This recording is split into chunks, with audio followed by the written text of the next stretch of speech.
Hello everyone, good Saturday morning. Welcome back to another Weather on the Go weather forecast. In this video, I will be strictly talking about the tropics as we have lots of action ongoing here across the Atlantic with Tropical Storm Danielle and Tropical Storm Earl. And then across the Eastern Pacific, we have Tropical Storm Javier ongoing, and we are also gearing up for potentially a major hurricane across the Baja of California as we head into the middle of next week. So that will be something I'll be tracking in this video. Again, if you guys like long-range weather forecasts, if you guys like long, weather breakdowns on these videos, definitely subscribe down below and also like the video as well. Definitely much appreciated. Thanks to all the new subscribers out there. Again, we have a lot of weather content to get through here in this video. So looking here at the Atlantic, we got Tropical Storm Danielle up here in the North Atlantic. We got Tropical Storm Earl just to the north and east of the Windward Islands, kind of moving right along the Windward Islands there and just to the north and west as we move through the next few days. Looking here at the overall satellite imagery this morning across portions of the Atlantic, we got here Tropical Storm Danielle across the northern Atlantic. This system is going to remain over the open waters and kind of be more of a nuisance than anything else to the United States. But what we're watching to the south is Tropical Storm Earl that is just making headway just to the north and east here of the Windward Islands, and that's going to continue to press its way to the west-northwest over the next several days. And I do think it'll be a slow-moving system as well as we kind of move towards the Bahamas and perhaps even Bermuda as we head here through the next several days, really into next week. So looking first here at Tropical Storm Danielle, kind of a zoomed-in picture, you can see a little bit of an eye wall trying to form, very kind of loose loose convection here around the outer edge of this system, but it is trying to form an eye wall, so that does signal to me that a hurricane is possible with this system. And all these indications are showing that this could become a Category 1, if not a Category 2 hurricane as we move through the next couple of days, especially within the next 24 to 48 hours. I really expect this to become, at the very least, a Category 1 hurricane over the North Atlantic Ocean. Again, this will be kind of a slower moving system as well, backing its way to the south and west, and then it'll kind of turn around and move its way to the north and east over the next several days, really in that hurricane status as well as we get toward the middle and end of next week, and still remaining at hurricane status potentially into the wee hours of the morning on your Thursday here late next week. So definitely kind of a longer range system that's kind of going to be remaining a hurricane for several days. Again, but mainly a nuisance across this area. It's going to be over the open water, so we're not too terribly concerned about this system. Looking to the south and west, this is Tropical Storm Earl, a closer view. Very impressive here with the convection and thunderstorm activity around this low pressure center here. We got two areas of thunderstorms, one to the very far northeastern islands here, maybe just northeast of the Windward Islands, and then another one here just kind of east of the Windward Islands. Both of these are working in tandem to kind of produce that strong low pressure center that we see for these systems. And right now, this is a tropical storm, but all indications again are this could become a strong tropical storm, if not potentially a hurricane, at least a Category 1 hurricane potentially, as we kind of move through the next 72 to 96 hours here in the next several days. So that will be something to watch. Looking here at the official National Hurricane Center forecast, this does remain at a strong tropical storm, but again, I wouldn't be surprised if they update this forecast and actually add in the potential for a Category 1, if not a Category 2 system developing as this gets a little bit closer toward the eastern Bahamas and then toward Bermuda with time as we head towards the middle of next week. So that will be something to watch as we get into next week. And kind of looking at the track with this, it looks like it's going to go to the west-northwest for a time, and then some of the models have this going towards the eastern Bahamas, but a lot of the models here in the ensemble tracks do show this kind of moving off and kind of turning more north and then northeast as we head into early and middle portion of next week. And I do think that is the case. I think it's going to start to move west-northwestward as it is now, and then start to turn more northeast here, kind of with the overall flow in the jet stream. So we'll continue to watch that here as we head into next week. But yeah, I do think the potential is pretty high, I think, for at least a level 1 or actually a Category 1 hurricane as we kind of move into early and middle portion of next week. So tracking these two systems out, we got Danielle up here to the north, we got Earl down here to the south and west. Both of these will remain tropical storms here, if not hurricanes, as we head into this afternoon. As we head into early next week on your Monday, September 5th, we got a very formidable hurricane across the North Atlantic here over the open waters, and we got a developing stronger tropical storm, if not a Category 1 hurricane trying to develop as we head into Monday and Tuesday of next week. And then again, as we head to late next week, it's going to be a slow mover, but Earl is actually going to potentially become a Category 1, again, if not maybe even a Category 2 hurricane at the strongest as we head toward the middle and late portion of next week. This is your Thursday, September 8th, and still just to the east of the Bahamas here, and has its sights set here potentially on Bermuda or just to the east of Bermuda as we head toward late next week and potentially next weekend. So again, this is going to be a system worth watching, but again, all indications are this will miss the United States largely across the western Atlantic, so that is some good news. But the ICON model, as we get towards the midday hours on your Saturday, next Saturday here, September 10th, it's about a week out, but it's showing a 952 millibar low pressure center, so that will be something to watch as we get into that time frame, especially for areas here near Bermuda, with some potentially some wind impacts, some higher significant wave impacts, a rip current risk, and also some heavy rainfall. So we'll continue to watch that as well. In comparison, the European forecast model has a 992 millibar low pressure, still probably Category 1 hurricane looking at this, and then the GFS is out to lunch right now. It really doesn't show a system across this area. It actually races the system all the way across the North Atlantic. I think that's too fast. I really think it's going to be a slower moving system, so I think I'm going to just disregard the GFS right now. The GFS has been kind of goofy this year. I'm kind of waiting on the update for the GFS here within the next 5 to 6 weeks to see if this kind of fixes some of the issues. But again, I do think this is too fast of a solution, so I'm going to kind of go with the ICON model and the European forecast model for this system as we head into early and middle portion of next week. And again, the waters are pretty warm across this area. We got these oranges showing up. We got the reds showing up here across the very far western Atlantic, the western Caribbean. So again, this is fuel for these systems here. We got 25 to even close to 30 degrees Celsius water temperatures here at the surface. So definitely very formidable for these systems to develop here, very favorable conditions. So we'll continue to watch that across the Atlantic Ocean. I'll keep you covered here on these potentials as we move through the next few days.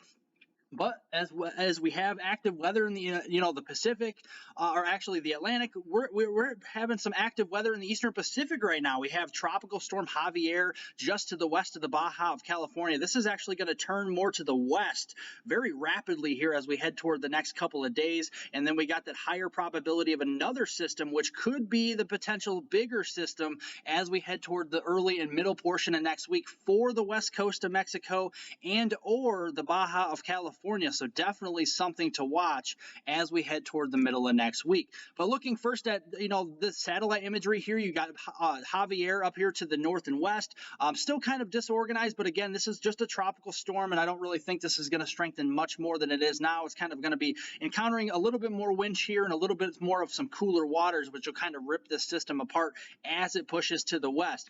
But look at the strong convection here to the south. Look at the pinks and purples and white colors. Very tall thunderstorm tops here, and this is going to be the start of what could be gearing up for a potential major hurricane across the Eastern Pacific Basin here, the likes of which we haven't seen for quite some time. So we'll continue to watch that as we head into the middle of next week.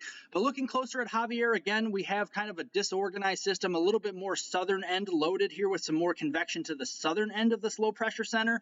But again, this is going to be pushing off to the northwest and then turning west as we head toward the next couple of days.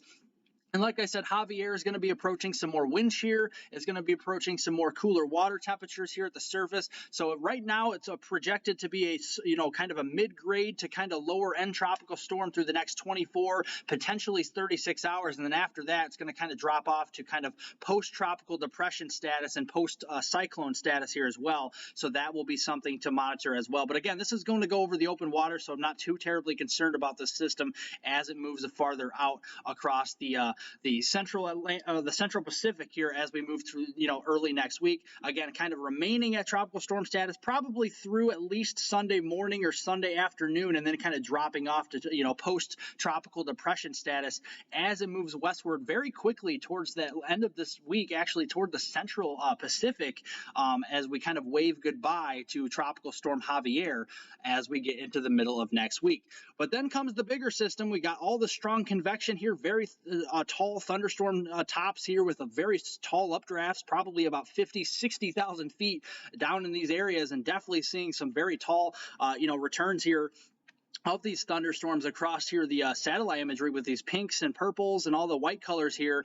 And looking at the track of this here, again, the track and intensity is a little uncertain still, but it looks like mainly heading up towards potentially the Baja of California. Now, whether it goes to the west of Baja of California, right over the Baja of California, or kind of in that little, water area there between the Baja of California and the west coast of Mexico remains a little uncertain, but we'll continue to watch that here. The GEPS tracks and the ensembles do kind of take a track right over the Baja of California on average, so we'll continue to watch that. And the intensity of this could be a pretty, formidable system. We have a lot of models showing this, gaining strength into, at least Category 1 hurricane status, if not Category 2, or even some models on the higher end getting up closer to Category 3, so that could be a strong hurricane. So we'll continue to watch this here. This is actually Invest 93E as we hear right now, but this looks like it'll kind of move into that tropical storm status really within the next 24 to 36 hours across the Eastern Pacific Basin, so we'll continue to watch that. So let's look at the models here and kind of show you what we have to break down here. You've got the Tropical Storm Javier pushing to the west. We got that system here, kind of an open wave now, but it's going to be gathering strength rather quickly as we head through the rest of this weekend into early next week. By the time we get into Monday afternoon, we already got a 995 millibar low pressure center with potentially a mid-grade tropical storm at that point as we head into Monday afternoon. As we move even into the middle of the week here, Wednesday afternoon hours here and a Wednesday evening, the ICON model strengthens this to a 969 millibar low pressure center, which would be well into Category 1, if not Category 2 status. And it takes the track with this here in the ICON model just west-southwest here of the Baja of California, and more over the open waters with the warmer water temperatures, so that could actually strengthen this even more with a lot of low wind shear in this environment. With hurricanes, remember, you want lower wind shear and you want a lot of warm waters, and that looks like the perfect recipe right now for this system, at least on the ICON model. And then it kind of brings it up closer to the coast here of the Baja of California. It really has the sights kind of set on, Cabo San Lucas. So if you guys have vacation plans down there, if you know anybody down there that lives down there, anything like that, definitely give them a call and tell them that we could be talking about a pretty strong system, regardless if it's a tropical storm, regardless if it's a Category 1, 2, or 3 hurricane. It's going to be causing a lot of impacts, not just with the wind, but with a lot of rainfall as well. Looking at the GFS model, actually remarkably pretty similar to the ICON model at a 969 millibar low pressure center and pretty close in the track as well. And then the European forecast model, a little bit stronger at a 986 millibar low pressure center here as well, or actually a little weaker at a 986 millibar low pressure center, but still a formidable system here. And again, the track is a little different on a couple of these models, but again, generally up toward Cabo San Lucas here and the Baja of California, we need to be on guard for the potential of a strong hurricane as we head toward the middle and late portion of next week. And again, in addition to the wind, it's not just going to be the wind component with this system, it's going to be a lot of heavy rainfall. This system could be dumping widespread rainfall across, if not the west coast of Mexico, into portions of the Baja of California, upwards of 6 to 8 inches of rain, potentially even more than a foot of rain here locally with some of these spots, especially if this kind of moves up toward the Baja of California, Cabo San Lucas here into the west-northwest coast there of Mexico. So definitely something to watch as we move a little bit forward, and we will be tracking this as well as we move through the next several days for you guys to keep you updated. But again, the warm water temperatures do favor this system developing rapidly. So again, we have all the pieces to the puzzle in place. We just kind of waiting right now on the system to develop in the next 24 to 36 hours to kind of get a little bit more of a grasp on the intensity and the track of this here. As we get into, I think, tomorrow and probably Monday, we'll kind of get more of an idea of where the system will go and kind of the intensity of this as well as it moves up toward the Baja of California and the west coast of Mexico. So we will keep you covered with that. Again, on Weather on the Go, all of your weather coverage, we have it covered for you on here. Again, if you haven't subscribed down below, definitely subscribe. Definitely like the video down below. Thank you guys so much for watching. Definitely appreciate everybody watching. Like always here here every single morning, afternoon, evening. Thank you guys so much. Leave any comments, questions, and concerns. If you guys have any questions on any of the tropics out there, any of the weather forecasts, definitely don't hesitate to ask. I will be here all day and all afternoon and evening for you guys to answer all your questions that you do have, and I definitely appreciate you guys watching. Thank you guys so much. Be safe out there, and I'll see you all in the next video.